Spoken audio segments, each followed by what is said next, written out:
Was it our last show that we ended trying to buy the Jokic moment, or was that 2 shows ago? That was the last one.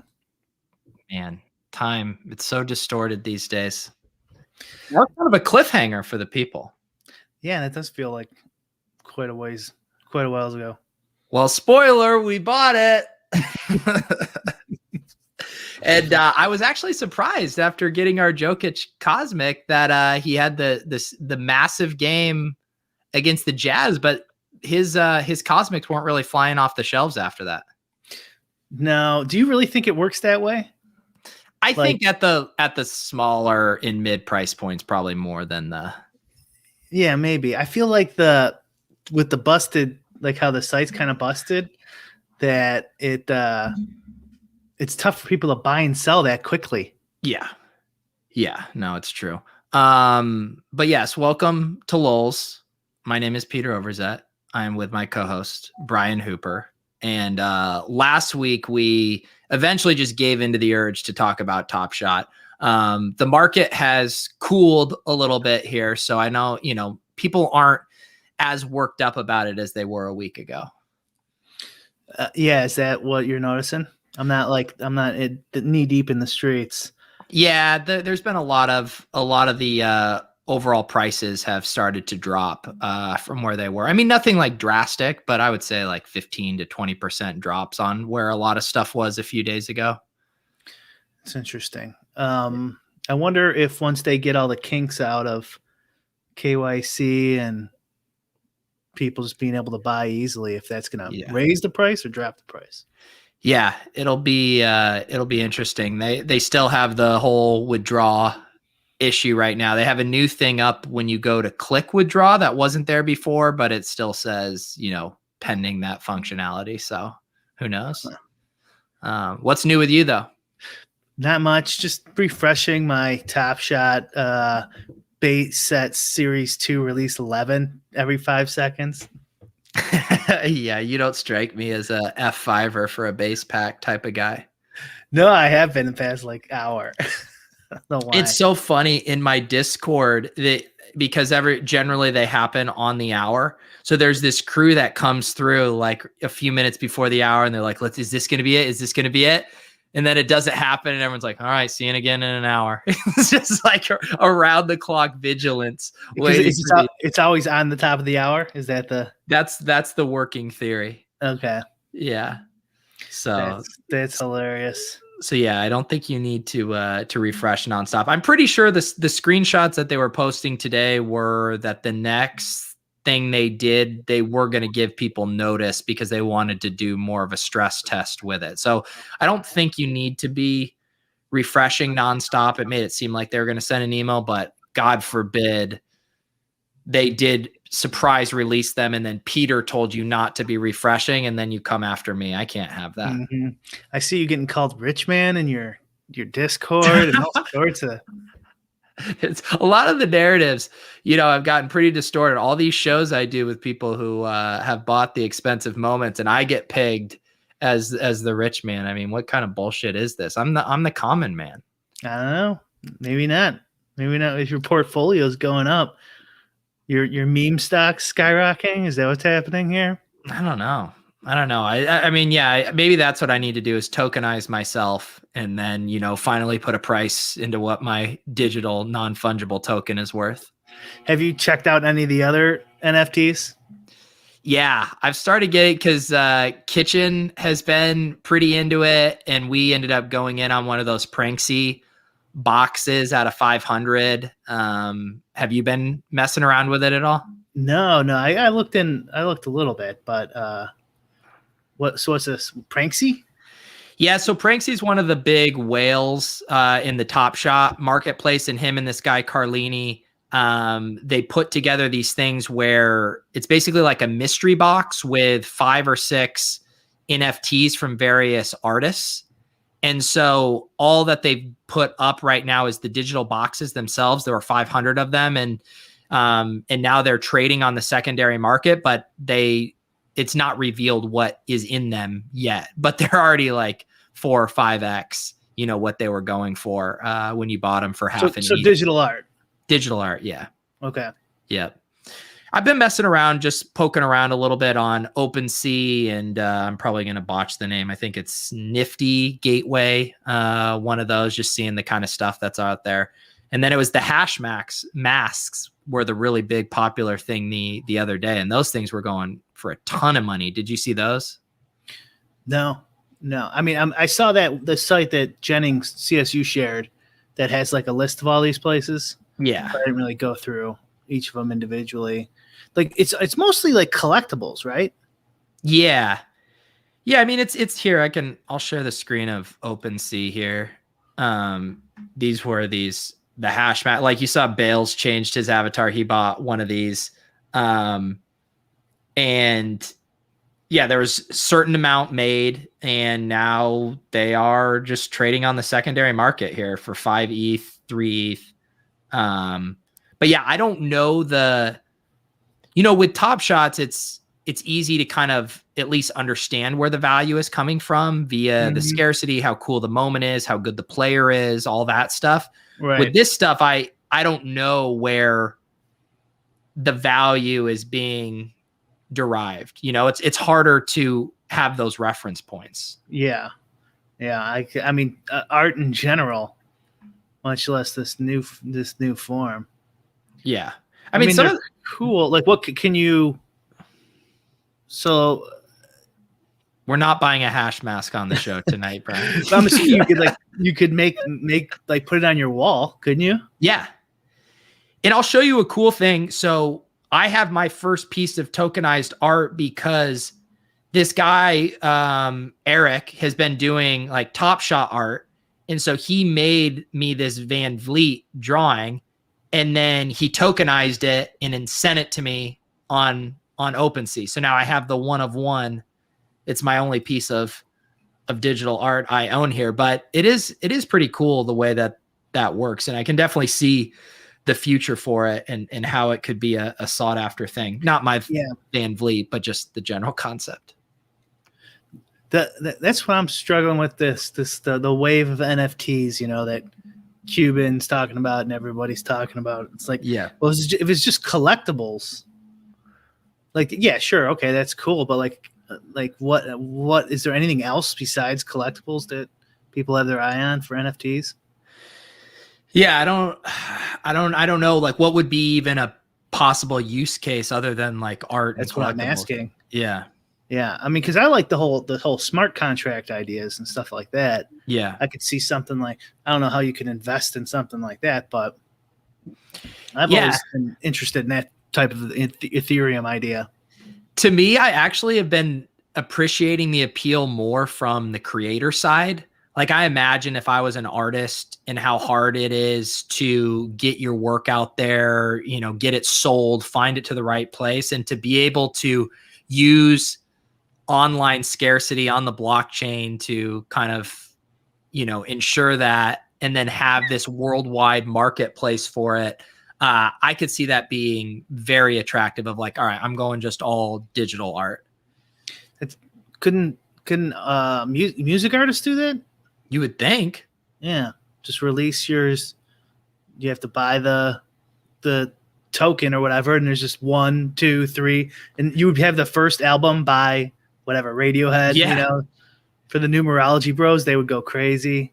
Yeah, no, you totally could. And I mean, there wouldn't necessarily be the scarcity because they would want to sell as many of them as possible. But you're saying have the serialized numbers give more meaning to certain. And you can't, and I'm assuming you wouldn't be able to crack it and then release it for free. I don't know how they would pull that off, but yeah. It does, once you start going down that thought experiment, there are just so many possibilities for it. I think is interesting. But do you think GameStop's going to be involved in this somehow?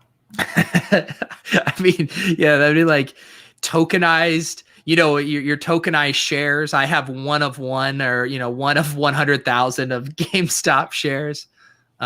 Geez, so catch me up on that. How did things end up shaking out with that? Were the bags dumped? They're down overnight right now. Last I checked, like 10 minutes ago, they were down under $90 a share. So not a complete collapse. I mean, it's a complete collapse from their high where Robinhood shut everything off and all the places shut everything off.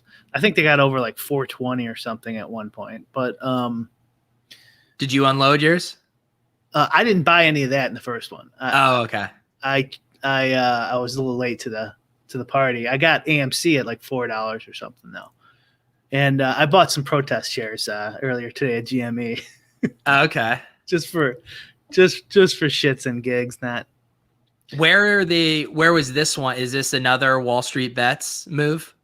Yeah, GME's Wall Street Bets, AMC, Nokia, BlackBerry. Yeah, they were all Wall Street Bets moves. Is there like a ringleader on there who is kind of leading the charge on these calls?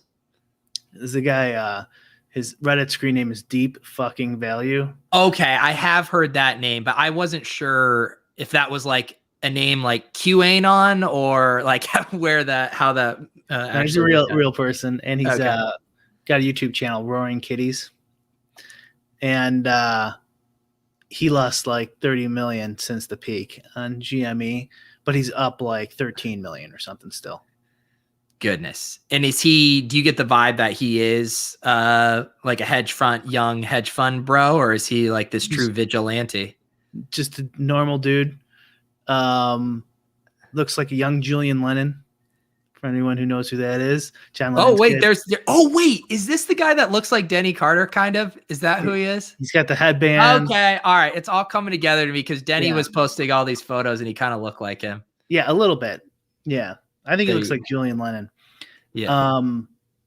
Yeah, I guess he worked as a financial advisor for Mass Mutual, which is just, whatever, day job. Not like a hedge fund bro at all. Interesting. I'm surprised. I guess it seemed like he might have wanted to stay anonymous, all things considered, but sometimes that clout, man, it was probably irresistible. I don't know, because he's been posted on YouTube for months. Okay. Maybe his real name is out now, and maybe that wasn't the case before. Maybe that could be the case. But I mean, if you're posted on YouTube, how anonymous do you really want to be? Yeah. So. Here's what. Yeah, and what's the what are your thoughts on Dogecoin? What's the latest with that? Is it still mooning? No, I thought it was down to like 3 cents or under. I was told $1, sir. Wind moon, sir. I don't have any. My brother has some. My dad has some. Because Coinbase doesn't. It's 30.03, so 3.5 cents. That's still pretty good from where it was. Yeah, I love this meme shit where everyone just apes in. You're just trying to guess when to get off the boat. Are you familiar with all the terminology they use, like diamond hands and? No, yeah, I see. I've heard all of these, but I don't have like the web of references that connects them all for me. What does diamond hands mean? Diamond hands means you won't sell. Okay. Paper hands means you're a pussy who's gonna sell. Yeah. Yeah, they insult each other, but like lovingly. Smooth brain and lots of like Braveheart hold memes, I'm sure. That's more, yeah. I think that's more crypto, but yeah. Okay. There it is. Yeah, hold the line. Yeah, I haven't messed around in the day trading. I haven't messed around with the shitcoin since the initial shitcoin boom, and I was so scarred from that experience that I only buy BTC and ETH now. I don't fuck with that. Is my channel screwing up anyone out there? Because It looks like we're just getting Pete's top of Pete's head from my What? from my studio. My Oh, studio wow. view. Maybe Up there in my ivory tower. just taking up all the screen. How can I check that? Yeah, if you're confused, we're still simulcasting this to both Brian's channel and now my channel as well. So Brian's just figuring that stuff out. As usual, if you guys prefer the audio version of Lolz, we do have a podcast version. Link is down in the show notes. And for those of you who are new, tuning in because of the Top Shot Bull Rush, this is a show Brian and I do every Wednesday evening. We talk about DFS, sports betting, politics, inflammatory references to historical events. That's what we do here, right, Brian? Oh yeah. I was thinking about how I can get you to get in trouble one of these times. Like how can I make him to make an archaic reference to So things. You grind in all the sports. You said you got waste management tomorrow. You got the props going out all the time. Yep. Tennis now too. Been banging out. That seems like it's back. Are you just doing props or DFS for tennis? Just DFS. I don't have any betting stuff for tennis. And I have 3 tickets to their championship thing, like the tennis baseline championship or whatever it's called, that I got last year. And I'm like, well, I got to make sure my model works because I'm already entered that. Oh, so, it was a tournament that got delayed. Yeah, it's like the championship for tennis. Gotcha. I don't know if it got to. I think it got screwed up, but maybe not. I don't know. But I have never played DFS tennis. Is it a fun sweat? It's all right. You know what it's like? It's like MMA, except way longer. So it's very similar though, because like you need the one guy to beat the other guy. It's very rare where 2 guys will end up in a good lineup together. Yeah. So you're just rooting for your one guy and then rooting for your other guy. Except but they'll play, and like they'll put like ATP Melbourne in with, a tournament in England, right? And they'll just throw them all together. So like it might be like a day and a half of sweat. Yeah. Right. The only other times is like the big ones, the US Open and stuff like that, where they just play just the big major one. But even those will take all day. Right. Yeah. Right. So, I mean, I guess it depends. I'm sure some people actually would rather have that sweat equity some people like the PGA 4-day sweat. So, yeah. And would you, are the prize pools big enough for you normally? Cause you were saying you weren't playing hockey because the prize pools weren't big enough. Are you just doing it because you want to get tuned up for these tickets you have? That's why I played this week. But yeah, the next one's $50K. Yeah. I think next week's $50K to first. So plenty big. They're usually the majors are all worth playing. Yeah. I think they've gotten 100,000 a few times. Yeah. I think the DraftKings guys who work there like it. I think they might be tennis players or something, because they would like email me to get in their private ones when they first started. That's funny. And it was like DraftKings employees or something. I think so. Anyways, this just years ago. Oh yeah, because they weren't allowed to play in the real ones. Yeah, maybe that's it. But now you're revealing a huge scandal from the early DraftKings days. This show's for entertainment purposes only. Don't believe, not financial advice. Hang on real quick. The funniest thing about that is you were like, you should add that to your Top Shot videos. I was like, oh, thank you. Yeah. And then I saw you making fun of it on Twitter right after that. That's not what I was getting at, though. That's not what I was getting at that you're supposed to, because I suggested you put that on your videos, because it's like, just in case someone wants to be an asshole and mess with you. You know what I mean? And that law is so stupid. It's like everyone has to walk on eggshells to be like, because some idiot out there is going to invest their life savings in what some idiot on YouTube says.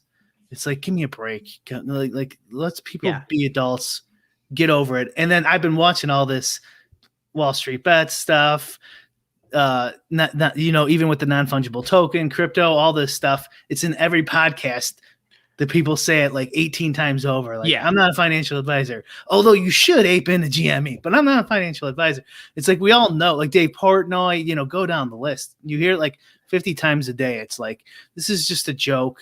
Some old shit to keep people out of that industry. Is there a precedent like for a content creator getting sued for that? Like, where is this all coming from? No. Oh, this is just actual law that's been around for who knows how long, 50 years at least. No, I know, but I'm just has there ever been actual repercussions for someone who has said something like buy Dogecoin and forgot to say I'm not a financial advisor? And then someone sued them. Yeah. I don't know, but I mean, that's like what trial lawyers do is they're a big, powerful lobbying group.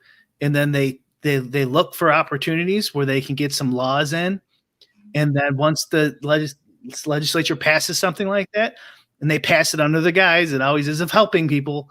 And so they'll say like, oh, there's people getting ripped off by these horrible fake financial advisors. And then as soon as they pass that law, the trial lawyers go to town and they just start suing the shit out of everyone. And sometimes it's like cyclical or it like lasts for a while and then they give up. It's a real sick game, honestly. But yeah, something like that. And then there's always a case that they bring someone's dumb kid in front of the committee at the Capitol and be like, my dumb kid lost money.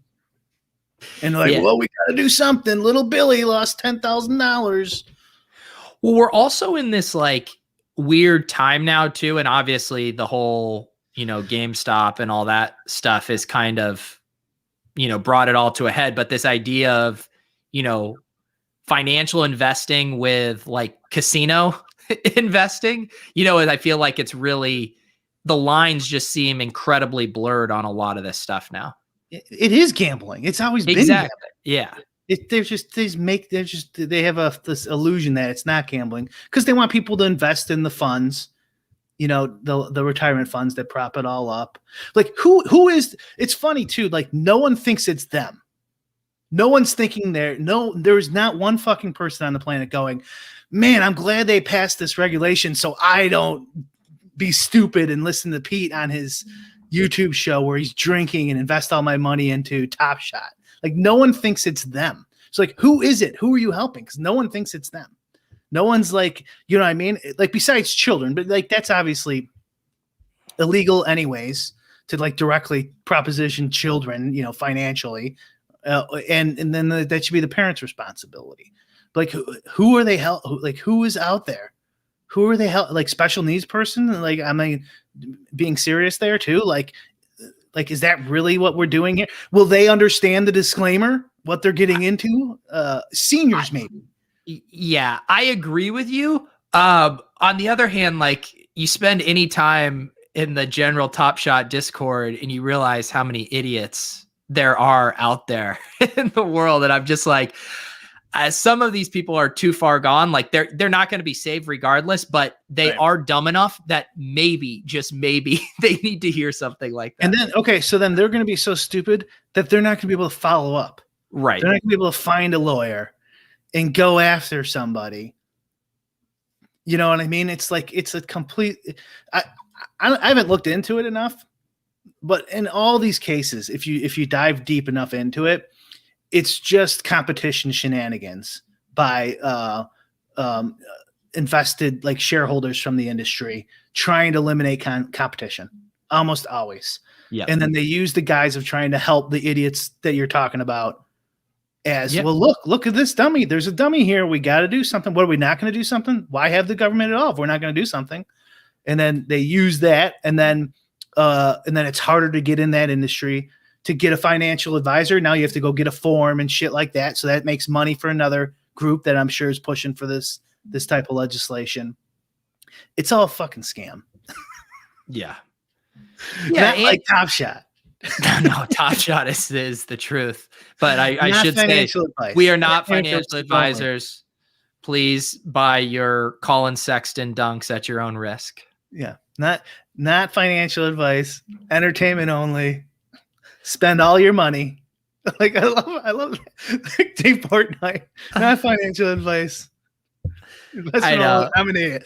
Take all your money and invest it in this. Well, did you see I don't know if we've already talked about this, but did you see, I think it was like the earnings report from like Penn Gaming and stuff, and just how much the Barstool audience lost, just like way above the normal average for even losing gamblers. Yeah. Did we talk about it? Yeah. Because I think the consensus is it was mostly random. Yeah. But it did make it look like his audience is like 4 times dumber than the average gambler. Yeah.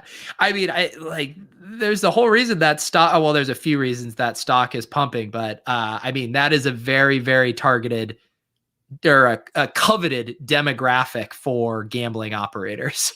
Yeah. Yeah. And did you see like the parlay breakdowns and stuff? Like, just shows you how bad parlays are. Like, most of the money lost is on parlays. Yeah. There it is. Yeah. Penn had the largest hold in the country. Yeah. Diamond Hand or Paper Hands Portnoy sold his Bitcoin, sold his GME and his meme stocks. Yeah, what was wasn't it in the summer that like the Winklevi twins went to his home and like gave him the Bitcoin pitch, and then he immediately bailed on it or something? He bailed on it like a week later. Yeah, it was really strange. Well, what? Yeah, whatever. I don't know, but yeah, and then he went on all those shows, and I mean, I get it in this case though, because he's like probably the most outspoken guy of saying these guys robbed us. Yeah. You know what I mean? I'm just going to get out of it. They robbed us. Who knows what they're going to do next? Yeah. But he was like posting Diamond Hands memes and stuff the day before. Did he get crushed after that? He said he lost 700,000. And then no, I mean, did he get crushed for selling? Oh, I didn't follow up. People love him so much. Like, a lot of people love him so much. Like, they just will follow. Yeah, I think if you're in that group that loves him so much, they probably give him a free pass. And if you hated him, you hate him anyways. Yeah. Did you see Cuban went on Reddit and advised to hold if you bought already the meme stocks and stuff? No, I didn't see that. AMA and Wall Street Bets. Wow, he's been doing a lot of media, because then he just also put out his own article all about NFTs and digital collectibles, and then I believe, wasn't he on MSNBC the other day talking about that stuff generally too? Yeah, I think he was. And I tweeted it's a while ago. I'm gonna have to retweet that because it's getting more and more correct. I said when is Cuban running for president? Yeah. Because like, do you think he wants that headache? I think so. I think, to me, it looks like I would bet, like, if it's 50-50 whether he's going to run, I'd take the over. I think he's good. Wow. He wants to run. Is that actually in any betting markets right now? For odds of, yeah. He could run. He theoretically could run in either ticket too. Yeah. He would probably win.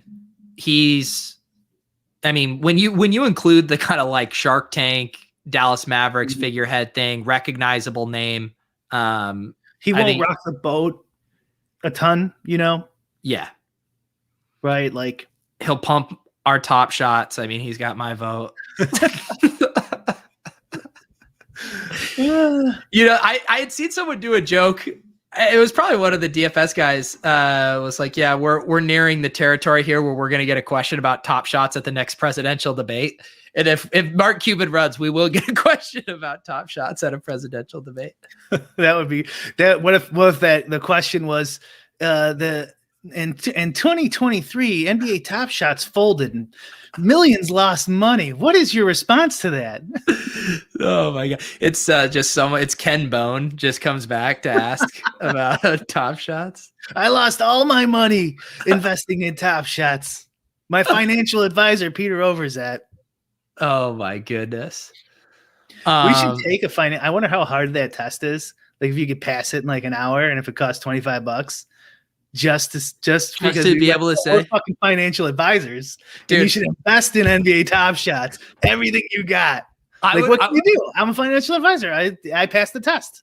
How fun would it be to make this like this pre-roll thing for the disclaimer was like, reminder, I am not a financial advisor. And then you hear the record scratch. Yeah, psych, I am, bitch. Just took the class. Yeah, the beat drop. I wonder how hard it is. Like, I wonder if University Phoenix has like a 1 hour stop and shop. You know what I mean? Like, it's probably like the It's probably like the driver's test. You know what I mean? Like, yeah, you could probably guess at half the shit. If it's online, you could probably cheat.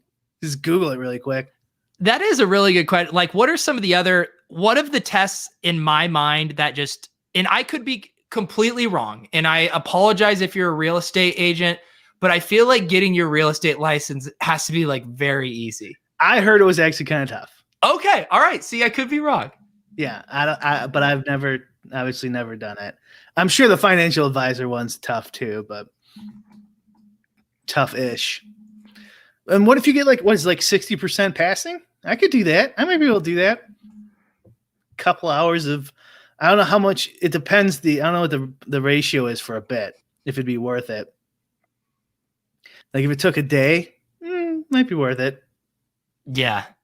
Okay. See, the chat's saying it's wrong. Very hard test, very expensive. Has like a 30. I assume you're talking about the real estate one. See, I was just completely wrong.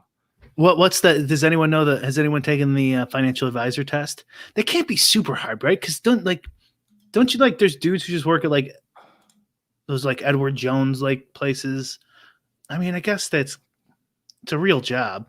Yeah. So maybe it's like if it's anything over a week, that's like, all right, fuck that. But if the whole point is to eliminate competition, it's gonna be expensive. Right, they're gonna make it a little harder, a little more expensive, because they want to keep their market share. Yeah. Are you buying Top Shots? No. But I should be. No. I just refreshed. It's still nothing. What have you bought any since our Jokic? No. I was thinking about buying a LeBron James, since that Andy guy who's on your show was saying like that's the best buy. And then I asked a question in your chat, how much is the Marquise Chris for 4K worth it? And no one answered. So I didn't see that. I was interested in what their take was on just the shitty Cosmics guys. Yeah. I mean, Pete is just he's just super high end for all of it. The super rares, top 10 premium players only. It's the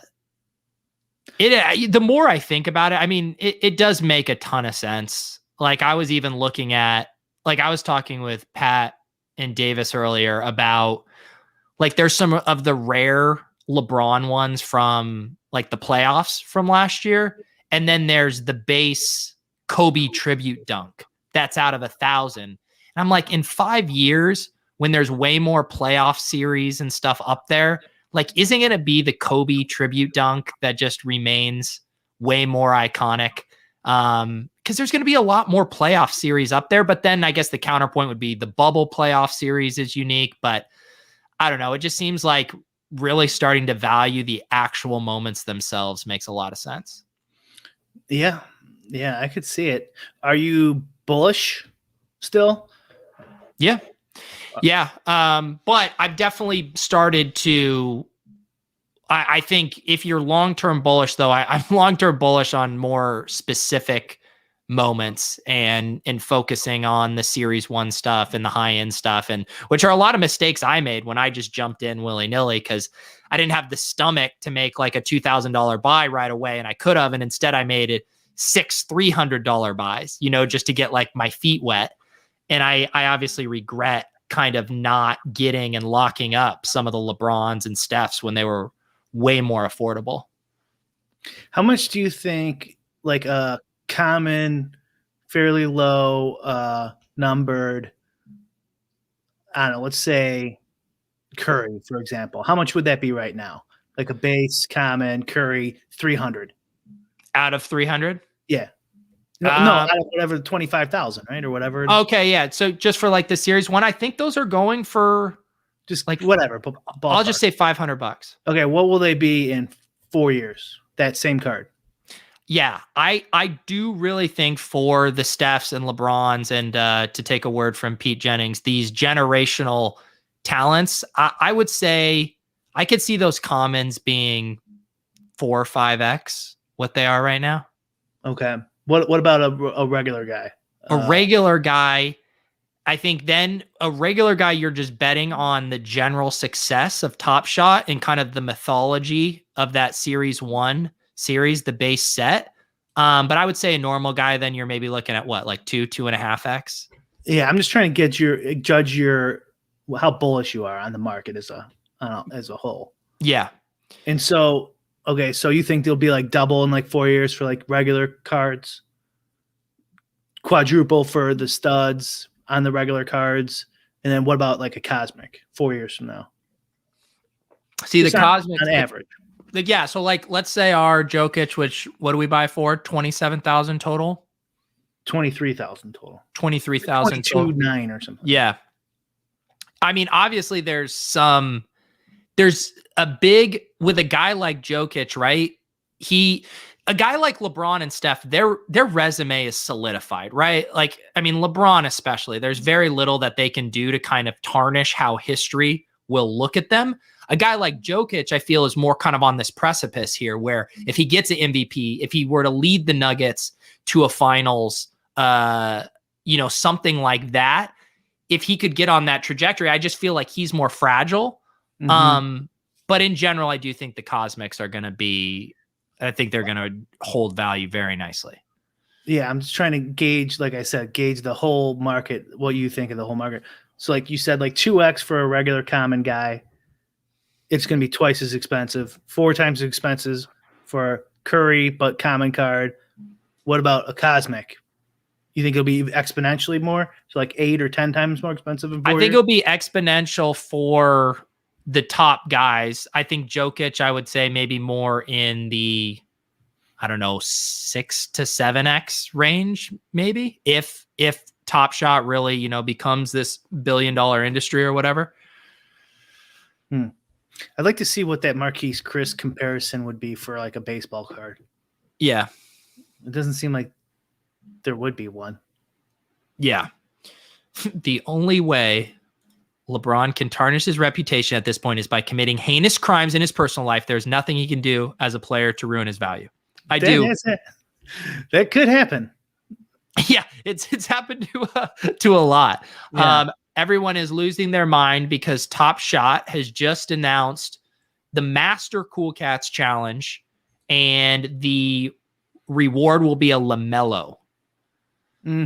So I think that is interesting just for the value of those cards, because everyone was expecting a bit of a dip there, but now if it's like, okay, I can get a Luka, I can get whatever other rewards are along the way, and then you're getting the Master LaMelo at the end, that's going to keep that challenge pretty relevant for a while, I think. How close are you? I completed the regular Cool Cats challenge. I don't know, have they said, guys, how many of these sub challenges are going to be there in the Master? I ran incredibly hot on the Cool Cats packs. I ended up getting 5, I think. So yeah, I ran very, very hot on that. Part of rich privilege. There it is. I know, it's just incredibly privileged. There will be 4 sub challenges, so you still have to complete 3 more to get the LaMelo here. And this is what keeps the market price on those challenge cards high, right? Yeah, because otherwise it would be, you hold it, you get the Luka airdrop for completing the challenge, and then the floor probably falls out on those guys. Mm-hmm. Except maybe Devin Booker, because he's been pretty good right now. Mm-hmm. But still, even him, he would just be even more expensive probably during the challenge than he rightfully should anyways. Yeah. And that's the thing, as Willis said, these forthcoming challenges are going to end up being a lot more expensive than this one. So it's going to be hard to get that LaMelo. What is, do you have any Super Bowl action down yet? I priced some props yesterday or 2 days ago. I bet a couple of those. Was there anything super good? I assume it's pretty beat up now. Yeah, there was some all right ones on there. I can't think of it off the top of my head. I need to get some action. Travis Kelce was interesting. I have him for like 87 some receiving yards. It's like 94, right? Yeah, it was in the high 90s when I bet it. That's listen, insane. he can get 110 course. yards, obviously, but I was talking to RBX88 in my Discord about that one. I'm not sure if he ended up hitting it, but I mean that's ridiculously high. 98 yards or whatever it was. That's a huge number. I want to see if that one is still. That one sticks out. I did so like Brady 0.5 rushing yards over. I think I got like Mahomes under rushing yards at like 23 or something like that. Okay. Nothing huge, but just, plus EV stuff. Where have you been betting at? A decent amount of unders. Points bet, mainly. Wherever the value is. Besides Bet Rivers, of course. But yeah, I only priced those four in Bovada. Yeah, Bovada too. Bovada hasn't released. Bankroll took a little hit when I hedged my MMA fight. Oh yeah, it's all right. Your DK balance, made up for it. It was worth it. Bovada hasn't posted a lot of the specific player props, have they? I don't know. I think I got some up there. Let me. I was just looking to see if I could see that Kelce one because you were the set. Leone was talking about that Kelce one. Oh yeah, today too, and I Bovada. Yeah, I had some Bovada. So the ones I had Bovada, Cameron Brate. So here you go. I had Bovada, Travis Kelce, 98.5 yards receiving at minus 125 juice on the over. So that's like 100. Yeah, that's crazy. I know. And it's going to happen now. He's going to go off for 150. I'm also trying to max out the qualifiers on this super draft Super Million event they posted. Dude, holy cow. It's 100 on Bovada. So it's gone up. Will Travis Kelce have under 100.5 receiving yards minus 114? Let's go. Okay, so yeah, the big change in the line went up. I mean, this is why the Super Bowl is great, because it's the one time a year where they get so much action on shit. They don't just follow bookmaker or whatever, the market leader. They'll just lay bad lines because donks are betting into them. Yeah. Where normally they won't. Like points bet. There was Darren Rolvo, whatever, had a tweet about how PointsBet had 100% of the money on, God, I can't think of the team now, or was it a fight? Yeah, with Conor McGregor, right? Or it was one at somebody. I responded. Oh yeah, you know what I'm talking about? Yeah, it was Conor McGregor. I think they had 100% of the money on Conor McGregor. Like the bettors did. So when he lost, they made a ton of money. And it's like the only reason they have that is because they don't take sharp action. And like he's putting it out there as news, like, wow, look at this crazy stance or whatever. It's like why? And it's like, if they're gonna just take advantage of people and just only take square money, why not just move the line? Just go minus 500, minus 600. Who cares? To whatever they'll still bet it to. Like, just take all the money. Fuck it. Like, what's your? It's disgusting that, if they were taking sharp action, they would have got hammered on the other side. But then they don't move it up. They don't change it because they don't even make their own lines. They just copy another book. Right. I don't know. It's just funny to like report that as news, and it's like, wow, they took 100% action on Conor McGregor. Why didn't they get any on the other side? Interesting. Maybe that's a story too. Yeah, no, it's not a story that fits as nicely into a clickbait headline. I have, because you have a Bovada account. They got to legalize that shit by you. Yeah, I know. We need it. I'm sick of. I popped Brady over half a rushing yard. Oh, I also have Scotty Miller as over. Over 20.5? What is it? What is it now? 20.5 receiving yards? Yeah. Yeah. Is there something I'm missing with that? Because I No, did this a couple days ago. I believe in. Let me see. What's the most recent Antonio Brown news, guys? He wasn't practicing last week. Let me see if there's any new news on that. And I'm bullish on. Bearish on Darrell Williams a little bit too. What do you think about that? Yeah, I was talking to Cort Smith. I'm going to do a prop bet show with him on Friday, and early in the week, he was telling me he was on Darrell Williams under 40.5 yards, and I think it's moved to a lot of places. It's down to like 30.5 yards. Okay, yeah, that's what I did too. I had it under 40.5. I had it 29.7. Yeah, you got to bet him early. But it is the Super Bowl, so you'll still find some stuff. So maybe I'll redo these tomorrow and update it, see if there's anything left. Yeah. And are you gonna get in those showdown streets at all? Yeah. So like I said, I'm gonna try to max that super draft one. Yeah. It's 4K to enter, eight max entries. And I got 4 qualified tickets already for it. Nice. And I'm assuming it's not gonna fill. And even talking about it here, it's not. I don't think that's going to move the needle. What about Moneybags Pete swooping in with, his 32,000 to max this bad boy?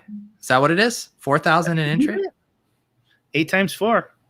All right. Well, I'm not a financial advisor. I don't know. First thing we need to do, Brian, sell our Jokic. Second thing. And then I'll do all this stuff in. I'll do the Millie ones on FanDuel and DraftKings, and the DraftKings has that 4,400 one. Yeah, I don't know. I might throw some into there. I haven't decided yet. All right, you're gonna get some. You're gonna get some money down. And breaking news. Yeah, I'll do the same as I normally do. Probably. Oops, maybe a little higher. Yahoo has just released Showdown. They've never had Showdown before. What's the how does the format compare? Looks exactly like FanDuel's. It's one captain for flex. Is there a price premium on the captain? No price changes. Damn. They screwed it up. What is the thought process there of like, clearly you evaluate, you see DraftKings, you see FanDuel's. How do you choose FanDuel's? I don't know. I think it's people who don't play DFS. Yeah. Yeah. That's the one thing. It's like, it's not just the 1.5. The 1.5 is not that huge. It's the 2 different prices that increases the player pool. Yeah. And 3 different prices if you do assistant to the regional captain. Now we're talking. When will they listen to us? They will eventually. They listen to us on the championships, DFS championships. The team. And then they took your idea. Yeah, I got a question in my YouTube. Kylo says, is your super draft strategy primarily based on raw projection? What's that mean? What do you think that means? Raw projection is. I assume he's probably referencing what I would normally reference, which is if there's not like ownership projections and stuff out there, are you just using your own raw projections and not doing much beyond that for strategy? Or is it the difference between raw projections and multiplier? Maybe that's what it is. So I use multiplier. I use their multiplier. Like, that's huge. You have to, in my opinion, because it's like, that's the salary. And that, if that's wrong, Kyle, let me know. But yeah, that's the salaries. Yeah. Essentially. So yeah, you want to definitely use the multiplier. That's the name of the game on Super Draft. You doing anything for the Super Bowl? Just grinding out your DFS? Yeah, I'll just do DFS. Yeah. And may or may not watch it. What? That seems very Brian of you. You're going to have too much money on the line not to watch it. I mean, I'll sweat it on my phone maybe. What would you watch if you weren't watching the Super Bowl? Whatever I find on YouTube. What's good on YouTube these days? Are we wrapping up the Negreanu Polk Challenge? Oh yeah, that was going on right now. I turned it off because I didn't want to because I've been lagging on these streams lately. Yeah, it's either over today or Friday. Okay. Yeah, I haven't been watching that a ton, but yeah, I have. It's been keeping my attention. Polk showed his whole cards today for everyone, or it's not on real delay, I'm on a assuming. delay. Yeah, okay. Because he doesn't care. He's never gonna. So he says he's retiring, and the challenge is over. In the ground, you can't come back. So it doesn't matter if anyone sees the strategy. Right. Okay. Well, that must have been fun for people then. Yeah, I kind of like it with no cards. It was interesting. Like back in the day, before they had whole cards, it was like so boring.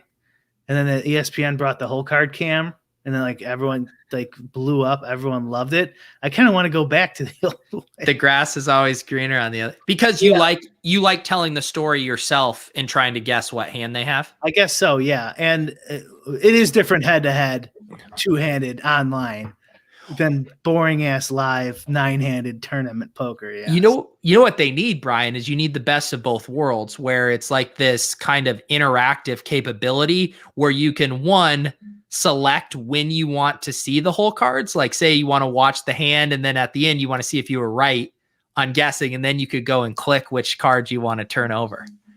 Oh, okay. Yeah. Because then you build like the drama of you're trying to like put them on a hand, and then you can check your work. Yep. Sure. This Polk thing is what we've been talking about a lot. What we want the major sports to do, which is release the stream, and then whatever, charge for it or however you want to do it, but let regular people announce the game or fight or whatever, and then they could show the stream on their channel and somehow pay them back, monetize it. They get the ad money. I don't know, but yeah. Like there's like 3 or 4 streams going up just this Polk Negreanu thing, and you could pick your favorite one. Yeah. Right. And it's not great for the marketplace. Right. Yeah. And although Norman Chad and Lima Karen are, they're actually pretty good, I think, as far as like legacy corporate broadcasters go. But if you let the world have a crack at announcing your stuff, it's going to be better. It's going to be way better. Yeah. This is such a good, nice, wholesome question from Paul. And I don't think he's saying it in a bad way. Do you guys have any other hobbies outside of DFS, Top Shot, stocks, investing? Here's the thing. Most of my hobbies went away during the global pandemic. Traveling definitely being one of my favorites. Although we were both playing a lot of golf this summer. That was one of your big ones, right? Yeah. Golf. My shoulder's screwed up. I'm going to go hopefully get that fixed tomorrow, or at least whatever direction plan to fix it. And so I can get ready for whatever, April, maybe the weather will break enough to go. So do you think, have you already had a doctor see it? No. Do you plan on that? I figured it'd go away, but it hasn't. Too old. Yeah. Yeah. You got to get that fixed before it gets nice again. I know. Yeah. So golf for sure. It's a great old man game, Yeah. You could take your bag if you want, or you could take the cart and have some beers, or not take the cart and speed. If there's no one on the course, you can get through quick, or you could take all day. It's incredibly frustrating. Yeah. The game, but it's also fun. Yeah. That's definitely my what I've got over the years, I've gotten into hiking a lot more, going on long walks and stuff like that, which is, anything that gets me away from my computer when I'm eternally logged on is nice. I've been threatening to buy a lake house for like 3 years now, and I still haven't. And so I think, dude, do it. I might do that this summer. Lolz Lake House party. Yeah, sure. Broadcast from the hot tub. I love it. And then at a lake house, there's tons of shit to do. So yeah. And I'm thinking Michigan, maybe Wisconsin, and then they have like, e-trails and snowmobiles in the winter and stuff like that. But mainly I would just be sitting there drinking in the hot tub, I think. I don't know. I love the beach, but I think a good lake, like a good lake, that experience even trumps a good beach experience for me. Like I went to like Flathead Lake in Montana was just one of the most incredible lake experiences. There's something about a good lake. I don't know. Definitely, because it's also the water's warmer and like like compared to Lake Michigan or whatever. So like, and on some of the lakes, you can take your boat to the bar, have a couple drinks, and then drive back. You know, you could like drive around to some restaurants sometimes on your boat. Although you can do that on the river here in Chicago. They redid all the lower levels, like underneath the high rises and stuff, all along the river. There's all these like jazz clubs and bars, and you can just take your boat if you have enough money to get a boat in Chicago, and stop at each one. Although they also have tours, and you could walk it now too. They redid it all. That's kind of cool.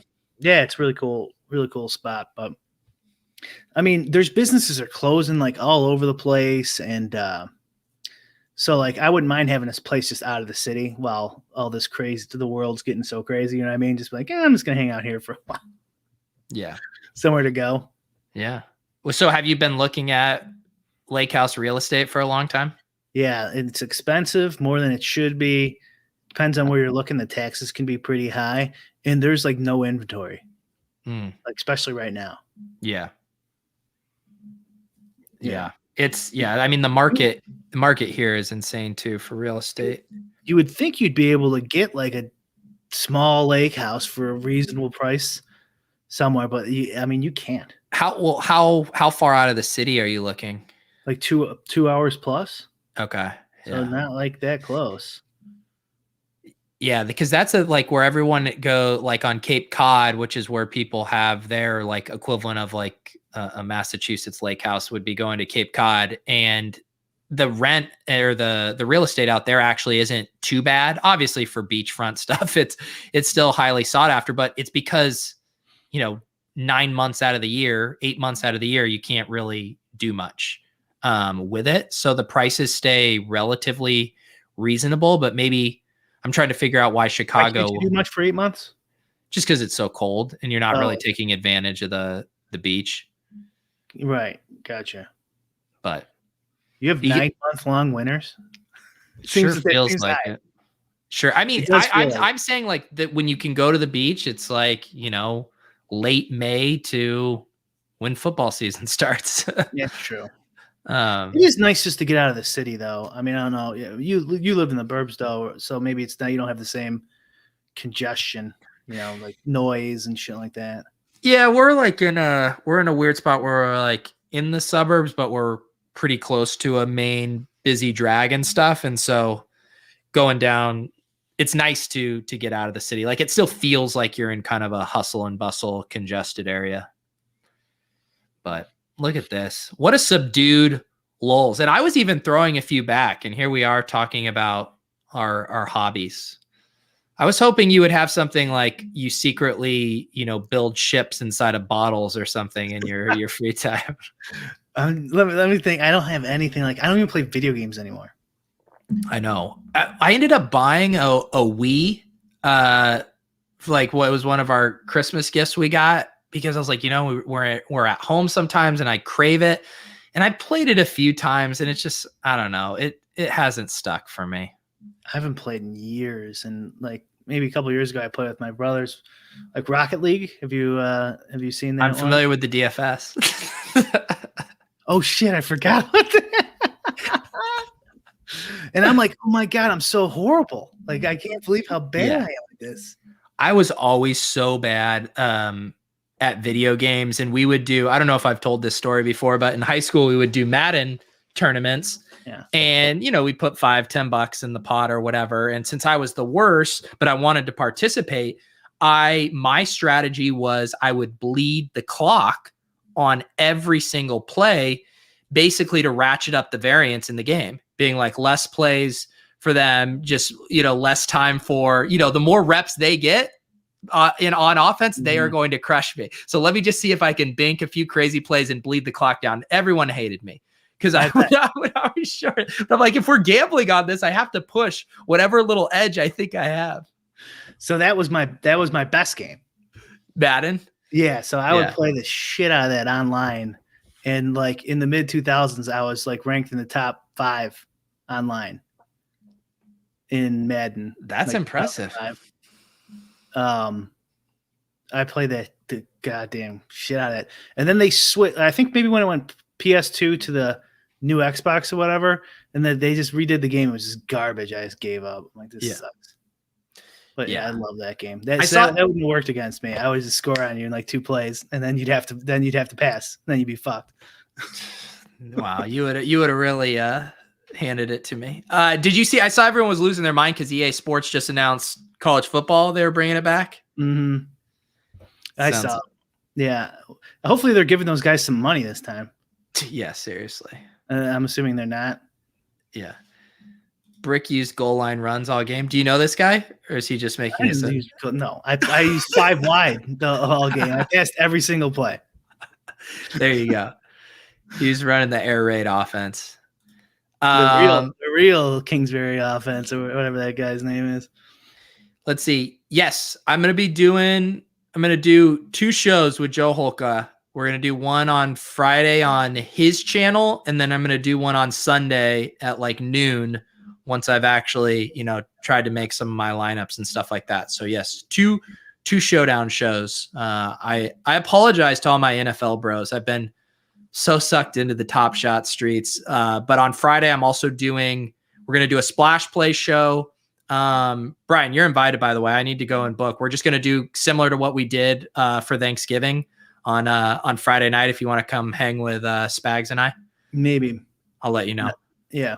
And then I'm doing a prop bet show with Cort Smith from Bet the Prop. We're going to do that Friday at noon. So we'll go through some of the numbers that Brian and I were talking about here in a little more detail for some good prop bets. So yeah, lots of shows still coming this week. What are you going to play in DraftKings for Showdown?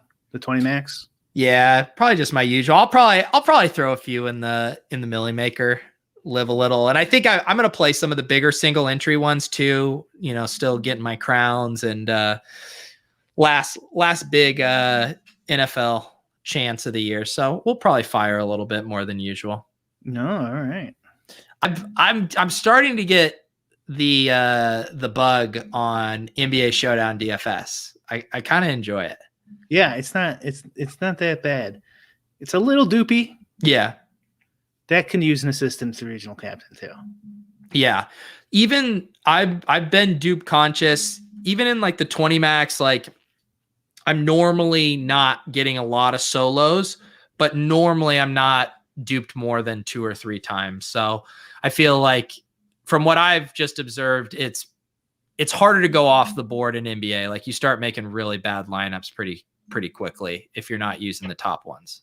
Sometimes there's nothing you can do. We've talked about this a little bit offline, but yeah, that is definitely different than football where Tomlinson or whoever that Eric, the guy you were touting a few months ago, he could catch one for 20 in a tutty. He could. Yeah. I mean, it's not impossible, but it's pretty impossible for a guy who's projected for 5 minutes to get 30. You know what I mean? Yeah. What does this say? I've been wanting to start like a DFS poker, but for video games, but I can't code sad. Would be really neat to post a game in a lobby to play Madden head to head for $25. That would be cool. They had video poker on Xbox. Texas Hold'em. I think that's all it was called. And it made this whenever you went all in. That's funny. Did anyone play that game?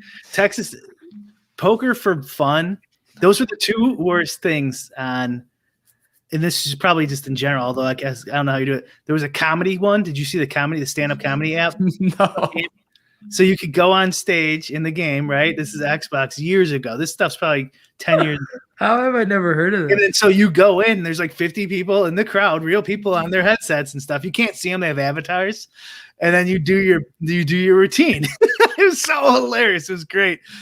It was so bad. It was just the whole time guys just talking shit over each other about how bad the comic is. And because the audience audio could be going too. Yeah, there's so many flaws. So like the audience's audio was just as loud as the comics. It's like, this is not going to work out at all. And so, like, you have to mute everyone before people would go on there.